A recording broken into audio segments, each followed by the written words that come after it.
Welcome, my dear friends. It's great to see you. I'm Stephen Clements, a writer, a gamer, and an appreciator of big brain activities in general. On this channel, I perform dramatic story readings, I provide role-playing game and movie reviews, and I get to talk to interesting people. In this episode, we're going to be reviewing the TSR Adventure module, Fighters Challenge 2.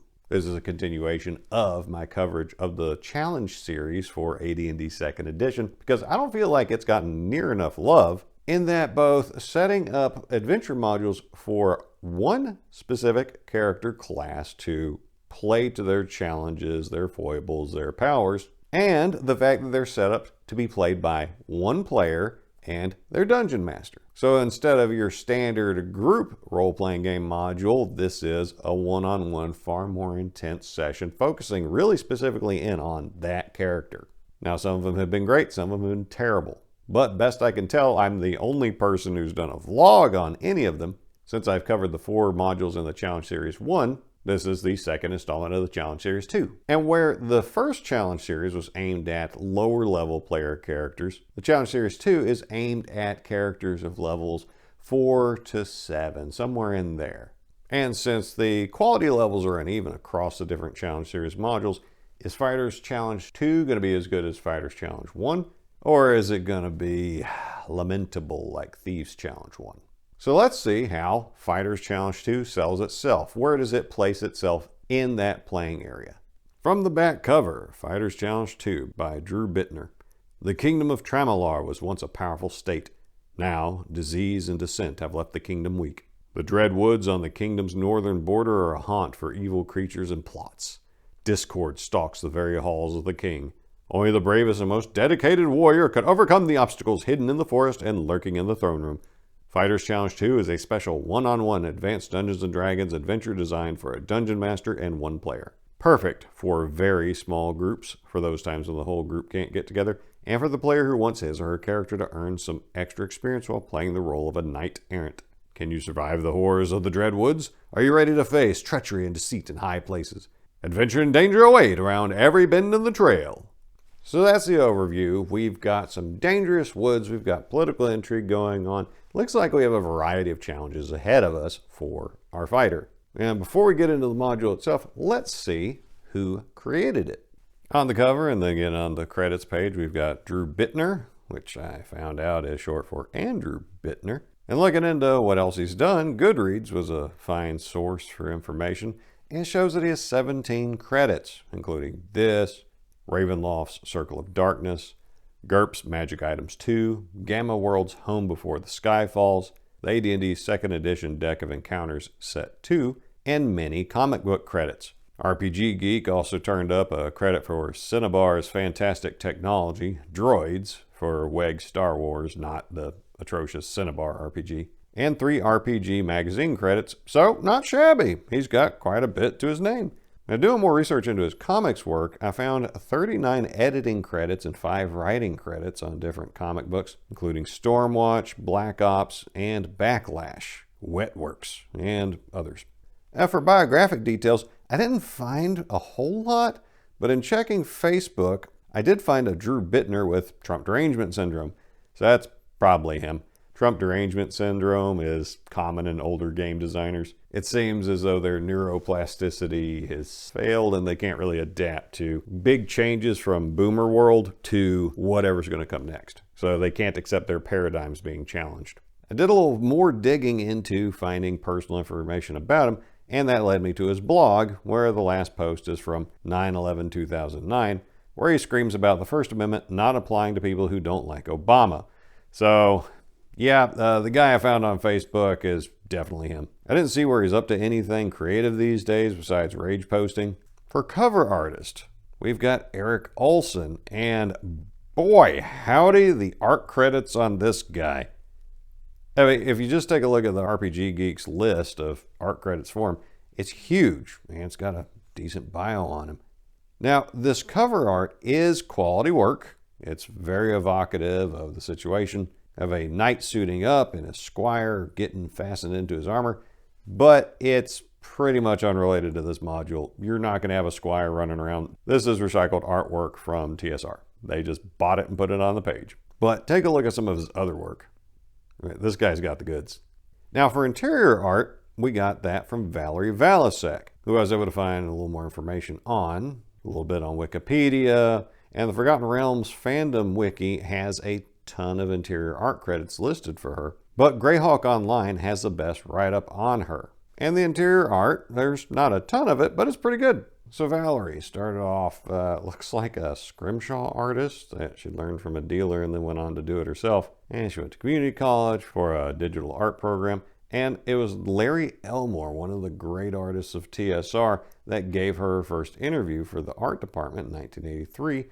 And apparently liked what he saw of hers and got her to work. And she worked for TSR from 1984 to 1998, mostly doing black and white interior art, but a few cover pieces.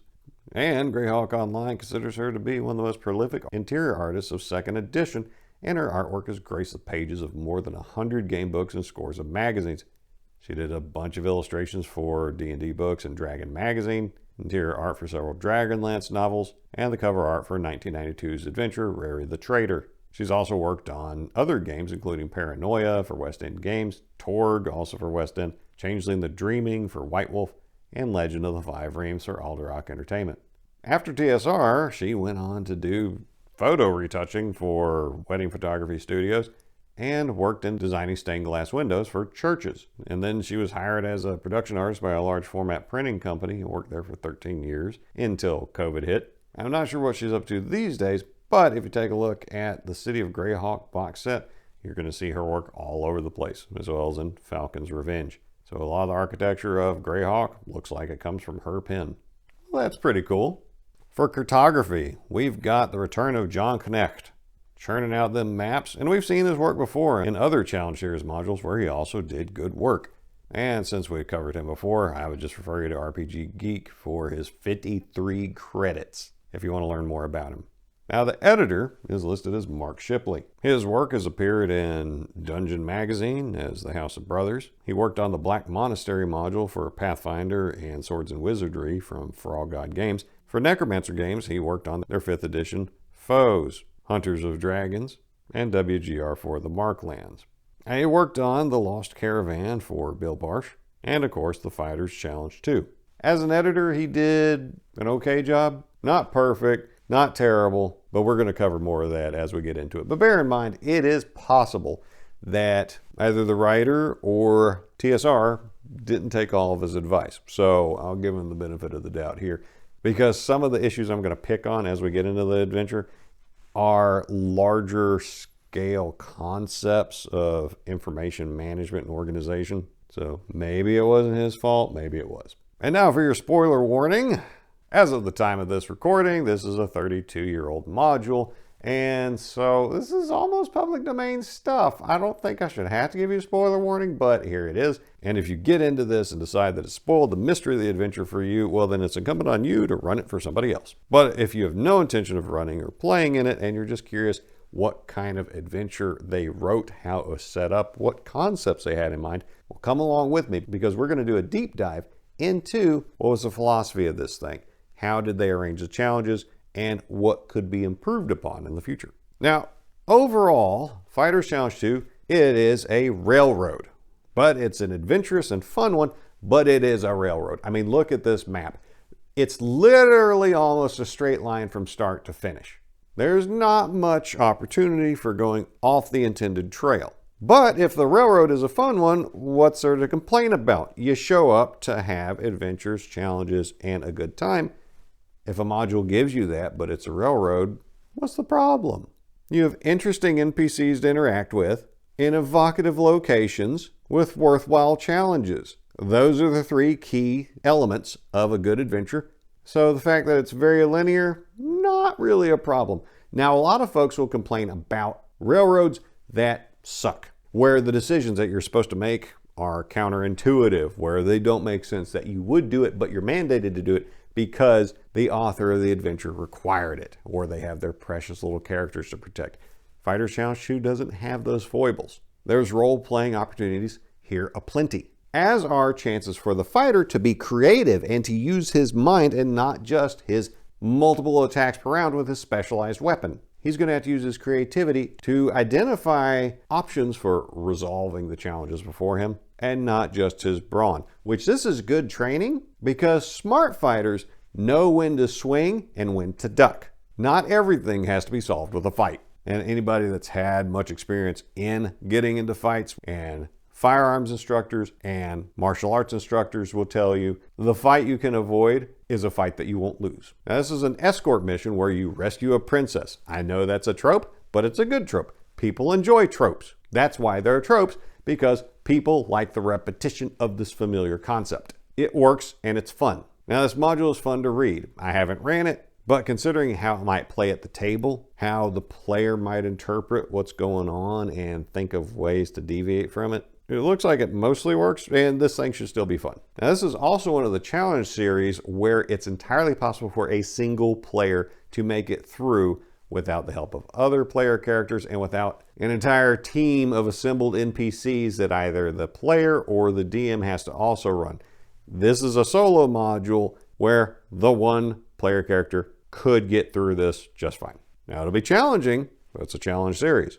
But it's not like Fighters Challenge 1 where one player character is not going to be able to handle it. Now, to get into the module, after this thorough table of contents, we get maybe the shortest yet most effective module intro, adventure overview, and key background details I've read. The solo 4 to 6 level fighter can be just that, or any 2E fighter type. So paladins, rangers, those with the cavaliers or nobles kits, they're ideal for this module, but any kit or fighter type will fit in.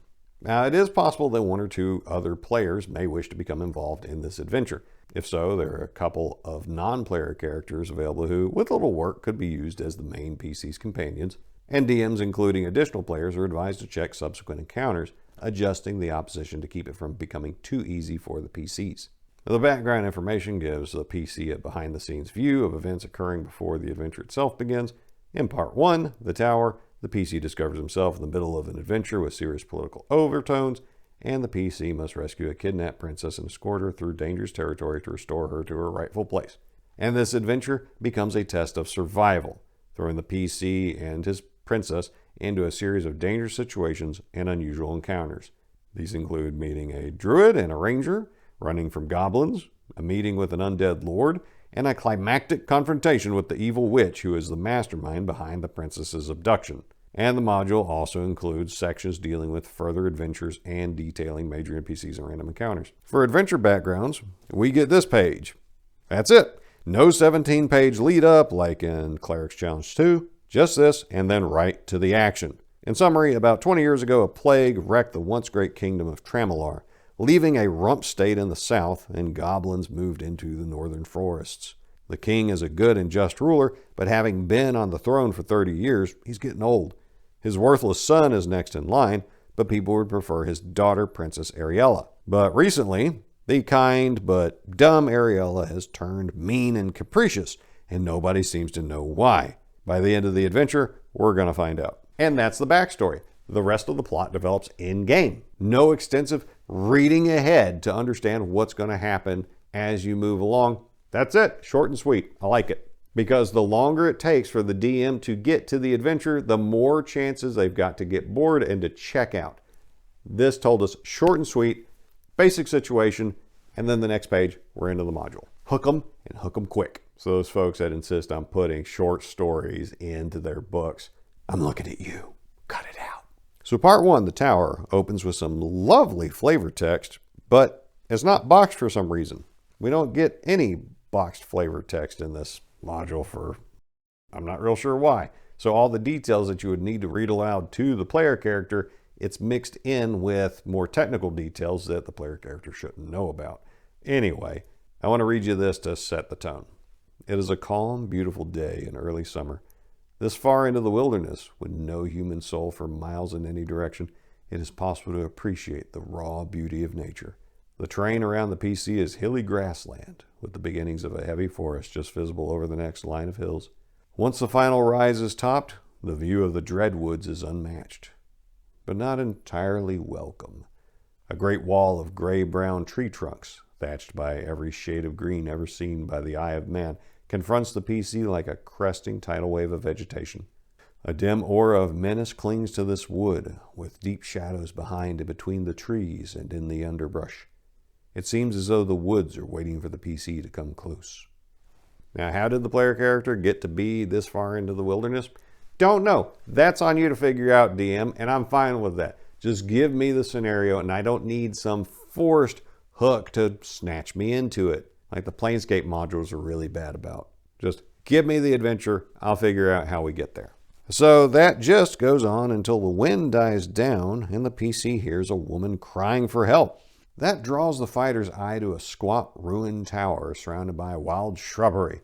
The fighter also has a chance of spotting a small cave hidden in the bushes to the east, with goblins talking smack and gambling inside. If spotted now, they could be dealt with, and if not spotted, well, they can bushwhack the PC later. But I like the possibility that the player could get ahead of the threat. A glance at the tower reveals a broken down and very old structure. There are missing bricks and jagged cracks in the walls. Tiles fallen from the roof lie on the ground amid chunks of mortar and brick, while thick vines grow on the walls. The door is a single massive piece of oak, banded by rusting iron and held on by large, sturdy hinges. The handle sports an old and poorly maintained lock, plus 10% to open locks attempts, but the door is not locked. I think that's funny that they have a lock on the door, but the door is in fact not locked. So the lock is just there to distract and distress people. You can just open the thing and go inside. I think that's pretty funny. And there's a conveniently located escape horse also located just outside the tower. But we care about the woman's voice coming from inside, a crumbling and easily climbed through arrow slit up the wall. Ideas on the different ways a PC might get in are provided, such as the door, the arrow slit, digging, which is nice if they thought of it. Now, the ruined tower's lowest floor is presently dominated by a sizable iron cage, which holds a beautiful maiden. The cage's top is covered by a rough set of planks to provide some protection from bad weather. The interior is crumbling, and there's a big hole in the roof. There's a strange odor of musky leather and dung.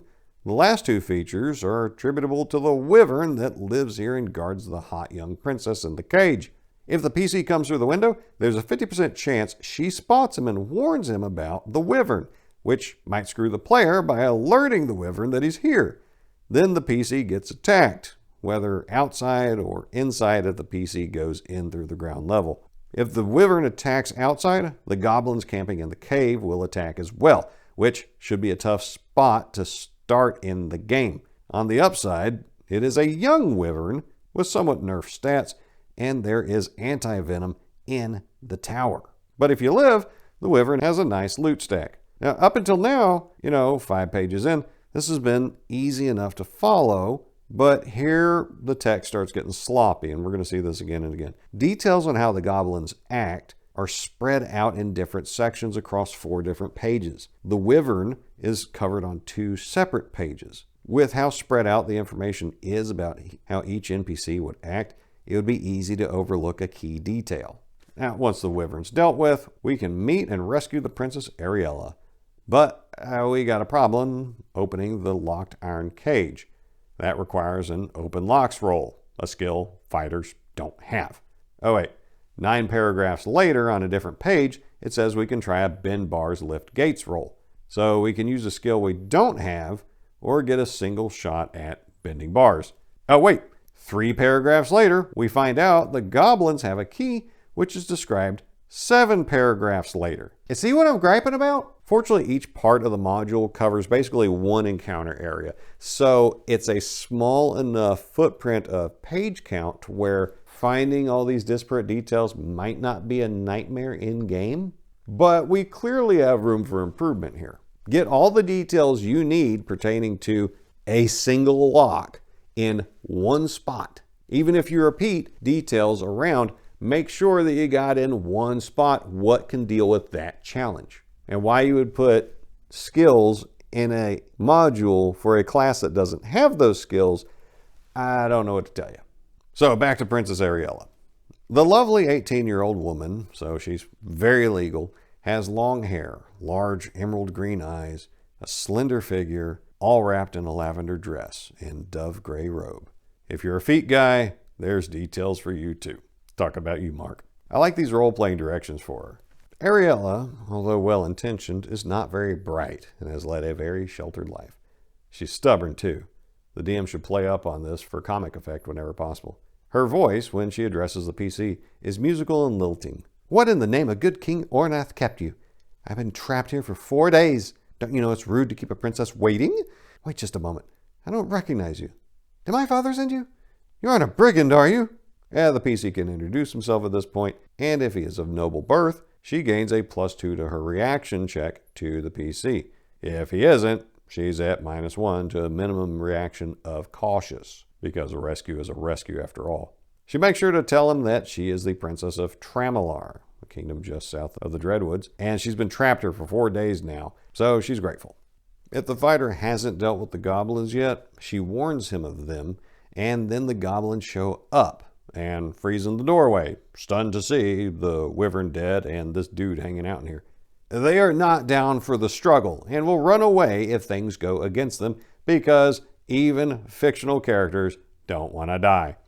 Now, they don't have much treasure, but they do have food and wine, which the PC and his rescued princess may need, because it's about 50 miles to get her back home going the short way, which is also the intended way, because it's the only one described in the module. So Ariella gives an info dump on what she overheard the goblins saying, meaning they either spoke in common or she speaks goblin, which I doubt.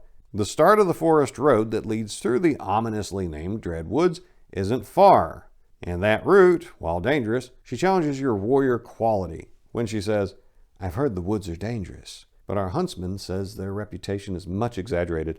He insists that if a person doesn't return from the Dreadwoods, it's probably due to his own carelessness. They don't seem so bad to a brave warrior like you, do they? The table of content chapters map each encounter between you and her home, and so this should take about 5 days. Bittner does pay lip service to an alternate route in case the fighter doesn't want to go through a place called Dreadwoods, which why would he? While going through the Dreadwoods and over the Stone Ridge would bring Ariella home within a week, it would take possibly 3 times as long to go around and involve a voyage through equally desolate and monster-infested wastelands. Further, the dangerous pirate coast lies to the west, where corsairs are known to prey on hapless wanderers. I don't know, man, that sounds pretty lit. Ariella wants to experience the adventure in the Dreadwoods, and asks to go that way, but doesn't force it, so technically this isn't a full railroad. You would just have to write a new adventure to connect the opening and final acts that they do give you.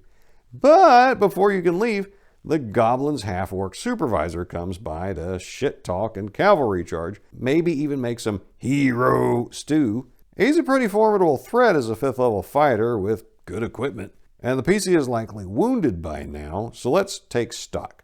We faced a wyvern with 24 hit points, 5 goblins with 5 hit points each, so 25 total, and now this guy with 38 hit points. So that's 87 hit points of enemies against one guy who hasn't had any new source of healing. This is certainly a challenge. Now that conveniently located getaway horse we found, that's the half-orcs, so he's probably mad at the PC or princess stealing it. But the player can run, and the description of how that could play out is pretty flavorful. If the PC doesn't want to fight Vorak, the half-orc, he can attempt to outdistance him by winning 3 consecutive riding proficiency checks. Vorak tries to at least engage the PC and will pursue until he catches up or is totally outdistanced. The PC may disengage and renew his flight by winning another riding proficiency check. Should the PC be chased near the goblin village, Vorak gives up the chase, because he's a rival of goblins, but not before sounding his horn, which should confuse and alarm the PC into thinking that Vorak has probably summoned or alerted reinforcements, only to have those fears evaporate when Vorak actually wheels his horse around and rides away. In reality, Vorak sounds his horn to alert the nearby goblin village to the presence of an intruder. Killing or unhorsing Vorak prevents the half-orc from warning the villagers of their presence. And Vorak won't be too concerned if the PC and Ariella fall into the hands of these goblins, as he has a spy planted in their midst. I like this, not just because it gives the PC options, but this brute enemy, this half-orc, is made into a thinking opponent. He is a smart, resourceful fighter who uses the land, relationships, enemies, all to his advantage. He strategizes, not just swings his axe. That depth of character is good, and it makes a more formidable foe. Following the table of contents, next up we go to a goblin village, and that's exactly what we're supposed to do. The forest road ends at a fork, with the southerly route starting the woodland trail that heads toward Ariella's home, while the northerly spur goes up to a flat rocky ledge where the goblin camp is. The module says it's hard to avoid the camp, but according to the map, it's about half a mile away through rough terrain, which in the real world makes it pretty easy to miss. Lucky us, there's 6 goblins laying in wait to catch the party. This is really an optional encounter area for the PC, depending on if they want to get in a fight and risk Ariella getting killed, because she only has 4 hit points, or riding harder away. Bittner thinks the goblins have a good shot at capturing the party and wrote the camp description to reflect the party getting captured and then having to escape. If the fighter slays the goblins and decides to go to their camp on an exterminationist rampage, there's an extra 8 goblin men, 24 women, 15 children, their king, and a big boy up there waiting for him. But let's play along and assume the goblins capture them, because in ambush, there's a good chance they'd win. The goblins toss them into a 10-foot diameter pit, and the whole village comes out to gawk and jeer at them. The king speculates how much ransom Ariella is worth, but for now, he thirsty to know what all them fighter muscles do, and throws his half-ogre big boy Hrog at him. If the fighter loses the contest with Hrog, he gets a new job as an uncompensated mine worker. If he drops Big Boy, the entire village stares stunned. Big Boy never loses. How could this even happen? This shot gives the fighter a free round to grab Ariella and run. Bittner assumes the PC will have time to grab the princess and run off in that one round. Seems a bit optimistic, but I like the spirit of it and would give 2 free rounds instead of 1. It's dashing, swashbuckling, but again, I have to wonder if the PC wouldn't just try to kill everyone at that point. Bittner does think the PC may have to flee on foot, as getting his horse out of the pen and still escaping the goblins is too much in his opinion. He does offer an idea of taking the king hostage to buy time to get the horse, but again, which player do you know that would do that over killing the Goblin King? I don't, but it's fun reading. Again, this module is good for thinking and role-playing players, not murder hobos. It's not written for them, it's not intended for them. In case the fighter got clobbered by the half-ogre, the half-orc shit-talker from Chapter 1 has a spy here who will quietly get the fighter and princess out. This is Gunk, the guy we just talked about. He'll lead them away and straight into an ambush so the half-orc can get revenge, if he's still alive at this point. But the module doesn't address what happens if the half-orc got killed. Would Gunk still get them out? Would he not? Don't know. This was an oversight that the writer and editor didn't think to address. This is also the first place we find out who imprisoned Ariella in the first place. Jarda the Witch. And the half-orc works for her. Now, who is Jarda the Witch? No idea. So big plot summary oversight there, and we don't hear from her for 16 more pages. So we just dropped a name and we have no idea who this is or what they're about. So one way or another, the player character and the princess get away from the goblins. Maybe they never even went to the goblin camp. But next on the trail, we get a touch of variety to our encounters with a cozy one. It's a bed and breakfast run by a druid and his BFF bear. After 4 hours of travel through the murky woods, the trail comes near a druid's cottage, and the trail cuts through a particularly heavy stand of trees shrouded with dense underbrush. The thorn-studded shrubbery seems to reach for the PC and princess, but only plucks at their clothing. Upon advancing, the PC finds a clearing ringed by heavy, thorny bushes, broken only by a path of crushed stone that leads to the door of a well-tended cottage. A garden lies alongside the cottage. There's heads of lettuce, carrots, tomatoes, squash, and even a couple of pumpkins. If the PC checks the site quickly and returns to Ariella, he notices nothing else. If he remains a moment to catch a glimpse of the cottage's occupants, he hears a bird call, and an animal lore proficiency reveals this is a real bird call, not a goblin signal, and then the door opens soon afterwards, with a middle-aged man stepping out. So we can see here that Bittner expects the fighter to sneak up and scout the quaint splash of civilization, and writes to that, including the druid Kesrick being a kind and friendly individual, and when he spots the PC and steps closer, he addresses him. "Well, young one, you must not be very comfortable sitting in the bushes like that. Won't you come in and make yourself at home? Or are you traveling with others whom I cannot see?" And despite his friendly overtures, Kesrick is ready for trouble. His closest animal friend, a huge brown bear, is close at hand and can be summoned by whistling. And the brown bear is named Voro, which is really close to the name of the half-orc Vorok. So, don't know what's going on there. It's a little repetitious. But Voro, the brown bear, is fiercely protective of the druid and comes at a charge when Kesrick whistles for him. At this point, the PC ought to mention that he's traveling with a companion, whereupon Kesrick asks him to summon or retrieve his companion and to be his dinner guests. But if the PC neglects to mention Ariella or to get her to come out, there's a piercing shriek to be heard within a few minutes, because Ariella's gotten thoroughly entangled in Kesrick's thorns. While her magical robe protected her from any scratches, she's in a foul mood because, "You left me out there in the forest where any kind of wild beast could have attacked and eaten me." And that is prophetic of the future literary genres that women will write en masse because they're filthy degenerates.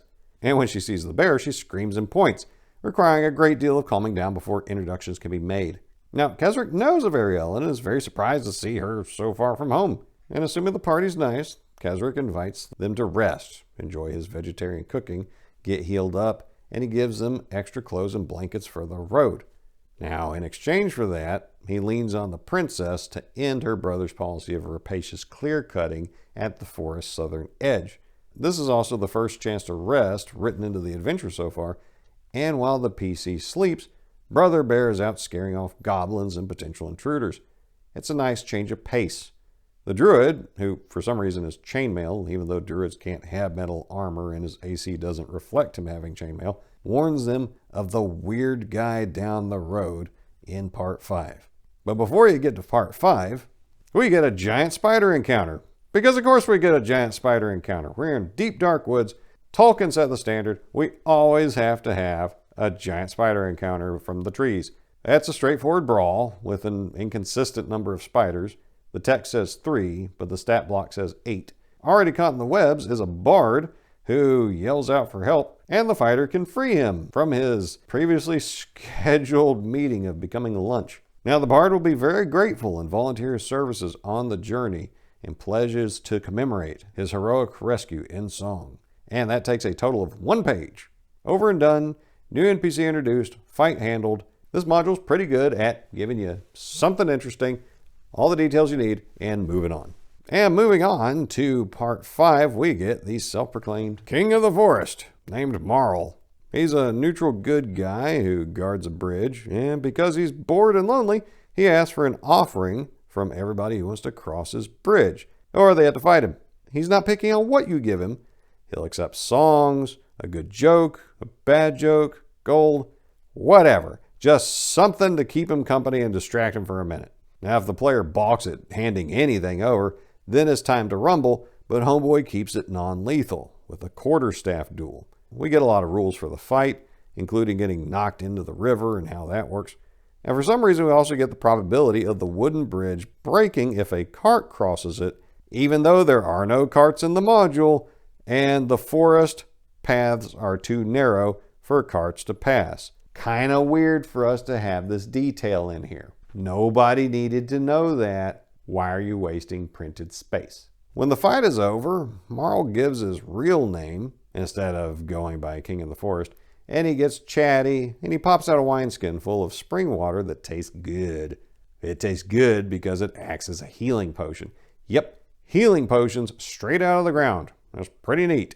Now don't get too excited. It loses its efficacy after a short amount of time. So you can't come up here with barrels, fill it up, and then take it off for infinite healing potions. The effect wears off. But that's a neat little technique that you can throw in something like that. With a class that before, I believe, 4th edition had no healing capabilities, and in an area where there's not much in the way of healing resources, you can just have a spring that pumps out healing water. That's enough to get the party charged up and ready to move on. There's nothing stopping you. You can just do it. Now, Marl, he's out here hiding from the law. For 7 years ago, he crossed Ariella's worthless brother.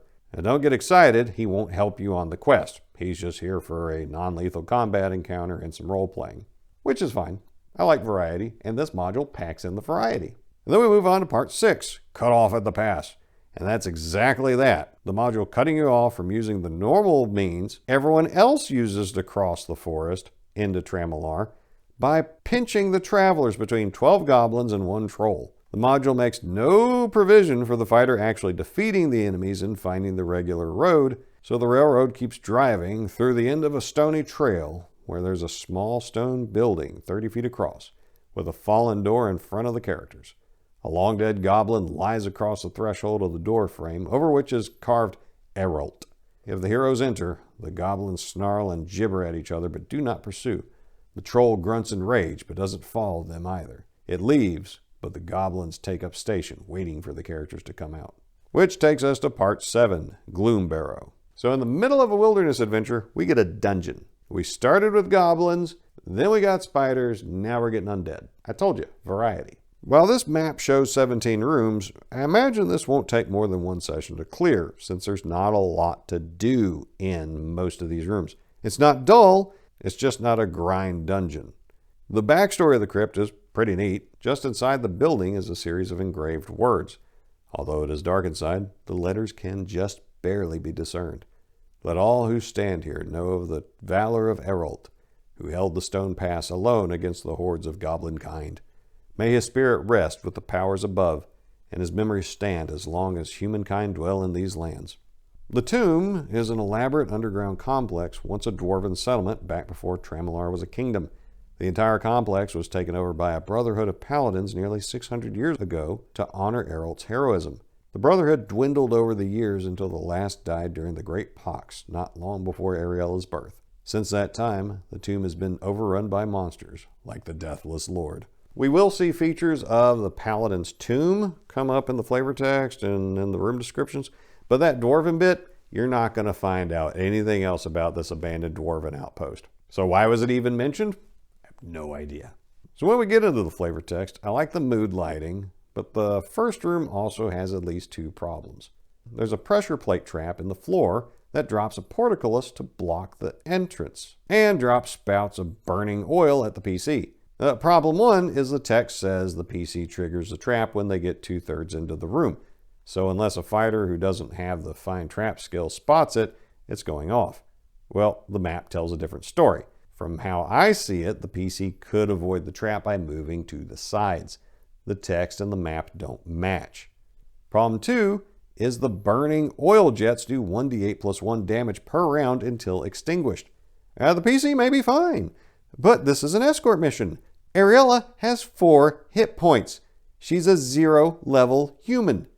Sure, the save versus wands roll to dodge is +2, and she has a cloak of protection +3, but if she fails the roll, she's literally cooked.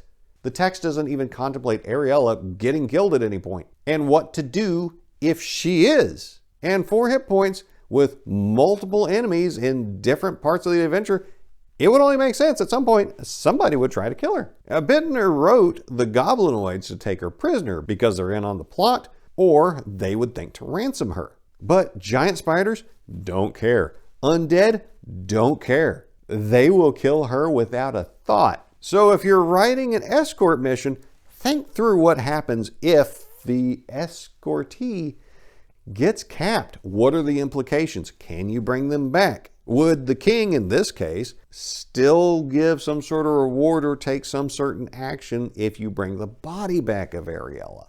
Fighters are not known for their healing powers or raising the dead. The adventure could be over right here in this room, but the module assumes that she lives, when that's not likely. Next room has nothing of interest beyond the hallways leading out of it, and quite why you would place room 5, which is a dead-end cave-in, after room 6, which actually goes places and does things, I have no idea.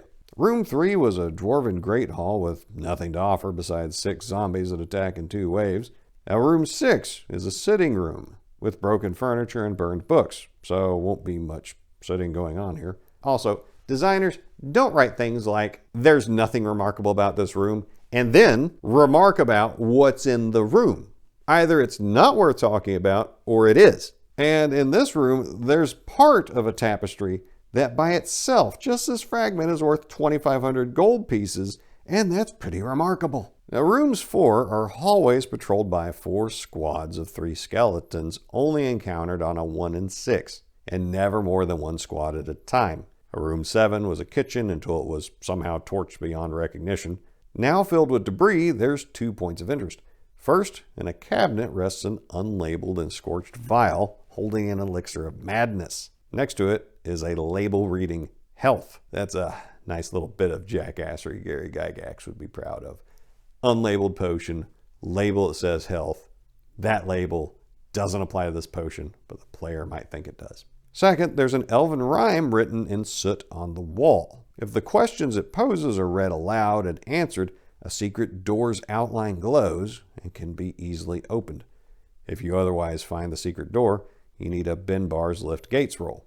It leads to room 8, an old supply tunnel that spits you out on the south side towards Tramelar. A dead body is propped up just inside the passage to discourage stray goblins from exploring it, but there is just a hint of fresh air once past the corpse. There's a 45% chance the body will fall on Ariella when she brushes past it, making her scream piercingly. While I like the dead body, who put it there? Who wrote the elven rhyme in soot on the wall? It wasn't written by the dwarves who were once there. I mean, they were gone before the kitchen was probably even made, and definitely before it was burned beyond recognition. Did the bad guys in the dungeon do it? If so, why? Why in Elvish and somehow after the fire, thus the soot? No idea. It's a neat touch, but details should make sense in context. They should be able to speak to a larger mystery or idea, a history. And I couldn't figure out how these things work together here because there's no elves around here. So if your details don't add up to something, they're just non sequiturs. Room 9 only has a babbling magic mouth and mood lighting, and room 10 has the impressive tomb of Paladin Eralt, the guy the crypt was made for. The holy aura here keeps the undead out, so this is a safe place to rest. There's Eralt's sarcophagus, a beautiful lady statue, a dead guy, and his letter in here. The statue and sarcophagus get nearly no attention in the text, which is bold assuming a PC won't try grave robbing or cart the statue off to sell. And the letter left by the dead guy is pretty neat, and I'm going to read it to you. Dear defenders of holiness, who come to see this blessed place, we have failed in our mission to ward this tomb.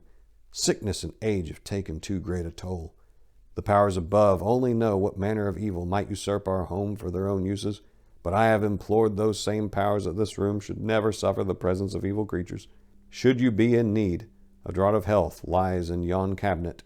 A passage from this place stands behind the statue of the Queen. You need only shift her icon aside by sliding her to the right.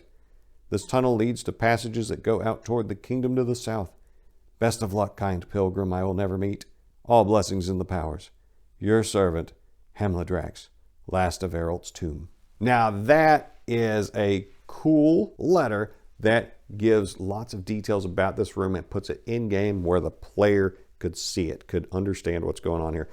But we got some problems. One, the room doesn't say there's a health potion in here. The only health potion we've got is back in the kitchen. And two, there's no hallway behind her statue. Why the hell are those details in the letter when those two pretty significant points of the letter aren't true? And the text doesn't address them being lies. See, that's what I'm talking about. The editing wasn't great. These things should be connected. Continuity editing is a thing. Now, if the letter was a lie, got it. But I need to know that. Room 11 is an armory filled with rusted, useless weapons and a large mound of rotten corpses hiding a sunblade. You know, one of the best swords in the entire D&D game. No sign, no hints it might be there, just randomly under some rotten gore buried here by the undead. Seems like a missed opportunity to tie in to anything else in this Paladin crypt. And Ariella, she's not going to help you in the search though, because she doesn't touch filth. There are 20 room 12s, the former sleeping chambers of the Paladin Order, and now filled with absolutely nothing. If in game time it takes 5 minutes to search each room because player says they go in, DM gives a short description, player says what they do to investigate the thing, and on and on and on, you figure about 5 minutes for each one, maybe less. That could be 1.5 hours of game time completely wasted. Sounds like a great reason to collapse those with rubble and move on. Don't waste players' time at the table with useless empty rooms. Now, if an empty room is useful for a bolt hole, a place to defend yourself against onslaughts of enemies, it's not useless. These are useless. Room 13 is a complete waste except to get you to the gross hot tubs being scrubbed by zombie attendants in room 14. Why are there 4 zombies in here cleaning a hot tub? I have no idea. And that's it for this end of the crypt. For some reason, room 15 is on the opposite end of the dungeon map and could have been cut entirely since it provides no clues, no challenges, nothing useful, and no flavor text. Room 16 holds the big bad of the dungeon, but getting to him involves going up or downstairs depending on which part of the contradictory text you look at. I told you the editing had issues. Room 15 says the zombies will chase you until reaching the stairs leading up to this room, but room 16 says the stairs lead down. That contradiction is on the same page and only 7 lines of text apart. Sloppy continuity editing. So, however your sense of space and time gets you into the room, you find yourself in the lair of the Deathless Lord. That's way too much hype of a name for this guy, to be very honest, and you're about to see why. Now, squatting in the former Paladin Commander's office is a small, elderly man who chickened out of killing himself to complete the ritual to become a lich, named Clements. He's a creatively made NPC since he did almost complete the lich process, but didn't, and still became undead, gaining some interesting abilities in the process. You can strike him down, but he'll get back up in less than a day. His touch drains 1d4 strength points and can turn corpses into skeletons or zombies. However, him not completing the ritual cost him his ability to cast spells. Now he can still use magic items, such as his wand of magic missiles, but he can't be throwing no fireballs at people. But boy can he front. I'm not sure how much of a challenge he presents since he's AC 7, slow, and only has 37 hit points, but he does have acid he can throw at people, so there is that. You could talk to him instead of fighting though, and he even opens up the conversation. Because when you pop in and he shuffles up to you, he says, "What is this? Intruders? Those infernal dead fail me once more." He brandishes the wand at the characters. "Do not move. Your death is certain if you seek to flee from me." And then he introduces himself, and then we get his backstory. And when he can work it in, he says, "Being the master of this place of death, I am he who holds the power of life and death over you. Tell me your tale. If it amuses me, you may serve me. But if it doesn't, you may still serve me, though in another way." His laugh is bone-chilling. He is obviously insane. Clements professes little interest in the hero's tale unless the PC tells it with extraordinary gusto. Now, the bard, Rodoban, may not tell the story. Clements says he wants to hear it from the warrior without all the bard's fancy, tricksy words. If you bore Clements, he tries summoning the remaining undead servants he has to escort the heroes into a side chamber that can be locked, and then he murders them. And while it doesn't say explicitly what happens if you do amuse him, I imagine it means you let him go. But that is another oversight in the text. They say what happens if you displease him, but they don't say what happens if you please him. And you want to please Clements. So, again, we have an oversight of the logic of the adventure. If this, then that. If X, then Y. If the players go this way, you get this. If the players go this way, you get that. At least try to anticipate these things, and if you do anticipate them, give the person who bought the module an idea how things might go if this happens or that happens. I mean, this isn't new. His spellbooks and cache are here, but it's not a lot of treasure, and the spellbook is useless to a fighter. While an interesting NPC, what is this guy doing here? This is Fighter's Challenge 2. He'd make total sense in a Wizard's Challenge module, as we saw in Wizard's Challenge 1. We had an offbeat type of undead wizard. He'd be par for the course, and something to intrigue the characters. But here, no. Anyway, the tunnel leading out is at the back of the room. It leads to an unlit staircase that takes an hour to descend before coming to a Broken barred door requiring a bend bars, lift gates roll. Yes, we get another one. To open. Ariella is stoked when you exit because you're in Tramelar proper now. And before we go on, I just want to tack again on, I don't know why this dungeon is here.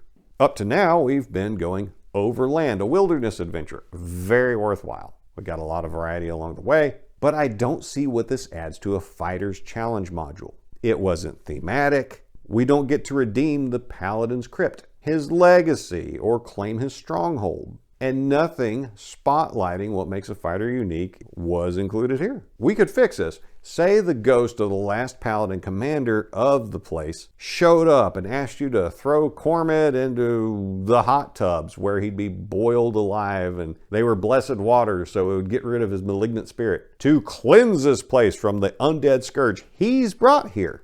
Now that wouldn't take a whole lot of text to add, and it would make so much more of the dungeon worthwhile and make sense. And then as a reward, he reveals the Sun Sword, and then you, the fighter, get to carry forth the legacy and the tradition of this Paladin order. Maybe you get to restart it. But no. And the easiest way out of the dungeon was through the kitchen, not past the undead Lord Cormid. So this didn't add anything to the story. This has nothing to do with the princess. It has nothing to do with Tramelar. I mean, yeah, it added something different from the rest of the module, but it was kind of lame. There's so much of a missed opportunity here. Part 8 is the walk back to Tramelar Castle, where you pass through a blighted land dotted with abandoned homes and farmsteads. Ariella gets chatty and tells you about the plague that ravaged the kingdom and depopulated the region. So that little bit of backstory we got at the beginning, now it gets to come on screen. So it wasn't wasted text. There's an empty farmhouse a few hours down the trail you can rest at and score some potatoes. And about 8 miles from the castle is a fortified homestead under assault by a bugbear trio. They've killed a lot of livestock, smashed some outbuildings, and are now using a tree as a battering ram on the front door. The residents see the PC from their window and cry for help. And if the PC joins and is getting clobbered, a stout middle-aged guy runs out there to help, but gets no stat block for you to run him with. If the PC wins, the family is grateful, bandages any wounds because mom's got the healing proficiency, and politely disbelieves Ariella's claim to be a princess. And once past the farms, it's only another day's walk to the castle. 2 miles before arriving, the road rises to where the PC can view the castle. It is a grand castle on a low hill, which in turn is surrounded by a thriving town. Ariella bursts into tears on seeing her home. I never knew my home could look so beautiful after all we've been through. My rescuer. I doubt I'll ever leave it again. At long last, Part 9 takes us to Castle Tramelar. While the town seems economically prosperous, the social mood is sour. Why? Well, the princess in town, who is definitely not Ariella but pretends to be, is acting really weird and speaks in grammatically correct and complete sentences, not like her at all. The king is dying from an illness the court priest can't pray away. Then we get Ariella and the bard you rescued from the spiders in an uncued conversation wherein she runs away to see what's up in the castle and who's impersonating her. Either you or the gate guards will stop her, but this is a stark reminder this is a railroad.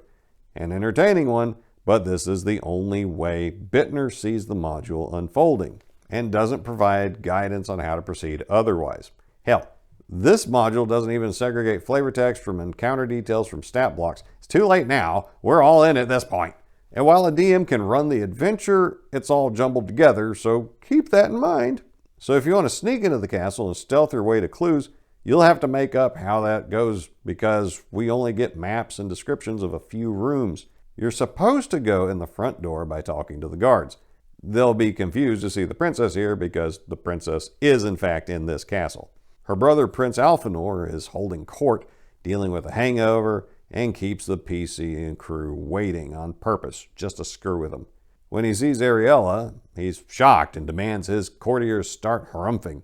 Inexplicably, we then get a stat block and description for Jarta the Witch. She's relevant to the plot, and since she's a hideous crone using magic to look like Ariella for conquest reasons, but the problem is she's not in this scene. She's not here. She isn't at the court. So this is a problem. But I have other problems because nobody knows that's her name. So no one would say, oh yeah, Jarta's over there jarting it up. And then I have another problem here. The text says she looks like Ariella because of a variant polymorph self spell.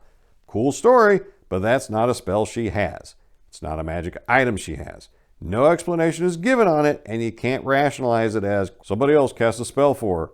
One, who, and two, it's a polymorph self variant.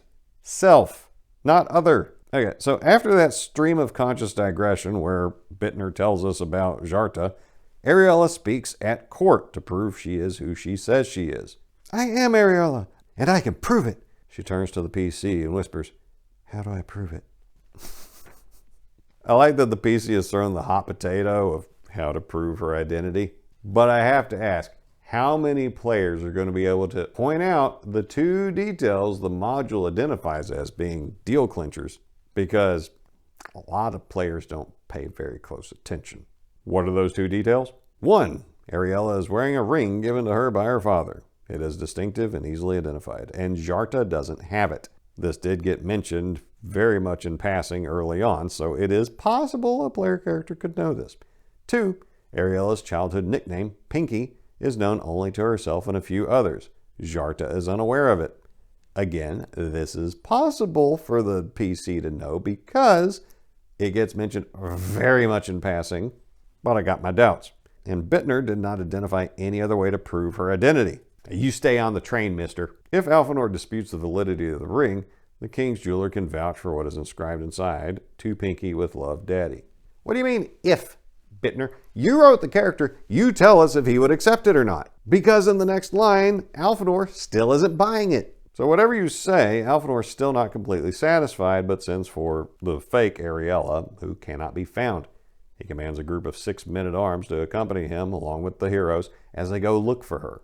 The group searches through the castle, eventually coming to the tower used by Numis, the court wizard. Numis's door is open, and sounds of objects being thrown reach their ears. Inside, they find the fake Ariella rummaging through Numis's things. So when you find her, she freaks out, seeing the real princess here, and when confronted, she calls you names, throws up a wall of fire, turns into a bat, and flies away. None of the guardsmen react quickly enough to shoot at her. Having been deprived of his weapons by the guardsmen, the PC has little opportunity to attack the escaping wizardess himself. He might try to grab away the crossbow of any nearby guardsman, but the other guardsmen would try to overbear him immediately to recover the weapon, thinking him an assassin. To make a shot, a dexterity check at -2 is needed.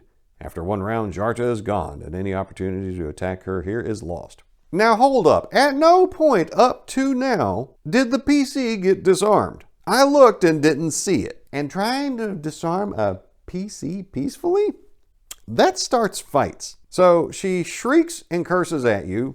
That's 1 round. Uses her wand of fire to create an obstacle. That's 2 rounds. Turns into a bat using her cloak of the bat, which is a sweet magic item. That's 3 rounds.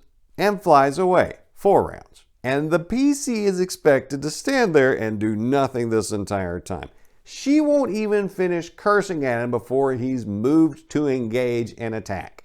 Have you ever met a player let an NPC talk? Now, come on, man. This is BS. So while Bittner allows that the unarmed PC might try grabbing a crossbow off a guard and take a shot, but his scenario is such a mess it's not worth even trying. And then we're on to part 10, because fuck telling you how the prince reacts to seeing his sister summoning fire, flying away as a bat, and having a doppelganger plays out. That's not important. Instead, we get the prison description, because this is where Alphenor throws Ariella if they can't prove her identity. She, and possibly the fighter, is stuck here until they figure out how to escape. The bard woos a winch into helping them out, or the court wizard returns and scares off the witch. The dungeons are dimly lit, the tiny cells full of old straw and containing only a clay pot, a leather pitcher, and a wooden stool. The jailer is an old man-at-arms. He sleeps much of the time and performs his duties slowly, never speaking to any of the prisoners. On night 1, some guards catcall her, and the PC can get her to like him more if he stands up for her. Day 2, the witch visits to act like she doesn't know who the imposter is before whispering death threats. Day 3 and 4 don't get scripted events, but it's at this point Bittner says the jail cell locks are crap and the fighter can try breaking them.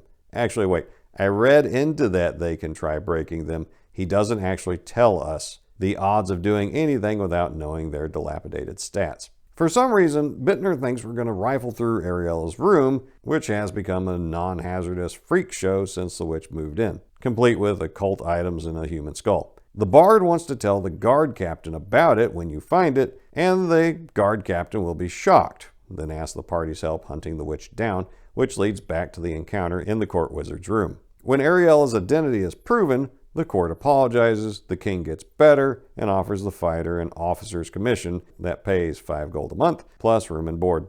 He'll get 20 soldiers to command, and becomes feudal lord of the Forlorn Waste near the bugbear encounter. But only if he's of noble birth, and only if the king didn't die while you're in jail, which can happen. I guess Alphanor will offer the same thing if he becomes king, but the module doesn't address it, and he seemed like a dick. Then again, this is a pretty paltry reward. He'd totally do something like that. Ariella begs the PC to accept the commission, as she has become quite fond of him. Romance, however, is out of the question. The princess wants someone of royal blood who also has a dragon or two under his belt, as well as a large treasury. Someone has an overinflated sense of self-worth. Homath would have a lot to say about this chick. Now you might be saying, Stephen, that sounds like the end of the adventure. The witch is driven off, princess is restored to her castle, rewards have been given. We're done, right? Wrong. Because Bittner couldn't conceive of the fighter defeating the witch in the castle, the king orders us to arrest Jarta. So we get part 11, Stalking the Witch. After trekking across a sticky, unnaturally hot, with no explanation swamp to fight her pet cockatrice and then her, Bittner seems to think we'll actually arrest her at this point. And dear sweet child, we're murderers here. No one is going to prison when the earth is the best jail cell. This will be an oopsie. Guaranteeing we'll have to flip back and forth. Her stat block is not reprinted here. It's conveniently 5 pages away in a scene she doesn't appear in. And oh, no stats for the poison type she tries to claw into your face when she runs out of spells. Neither her nor her rock cock have any money, but she does have a ring of protection +2, a cloak of the bat, so your new court lieutenant can literally become Batman. That's a pretty cool reward. What happens to her next if you do arrest her and take her back to prison? No idea. But your fighter can now fly and brood on top of castles. That's a good ending for me. And if that didn't feel tacked on enough for you, this annoying and pointless last encounter will. In continuing adventures, we get the last laugh. 2 nights after Ariella is returned, the castle guard turns up dead near the castle's pantry. He has been strangled. A quick interview with all those in the area, a cook, 2 servants, and a page, indicate very little, although the page says he thought he saw someone duck into a closet right after the dead guardsman walked out of the kitchen toward the pantry. The page, Corwin, 0 level child, okay, that's an interesting class. I didn't know children had levels. Says that whatever sort of person he saw, it looked like it had on clothes like the king's chessboard. A quick intelligence check by the PC identifies the garb as that worn by a jester. In Castle Tramelar, there is only one jester, a dwarf called Model, due to his blotchy skin. With his newly granted authority, the PC can order a search of the castle to find the dwarf. So, Model apparently conspired with the witch to poison the king and is sworn to kill the royals now that the plot is over. Why? No idea. He's not charmed or dumb, so why would he kamikaze himself now that his strongest ally is gone? It isn't explained and it doesn't make sense. Unless, of course, she slid his ugly ass some lady gravy. Then it makes complete sense. Simping ain't cheap. It'll cost you everything.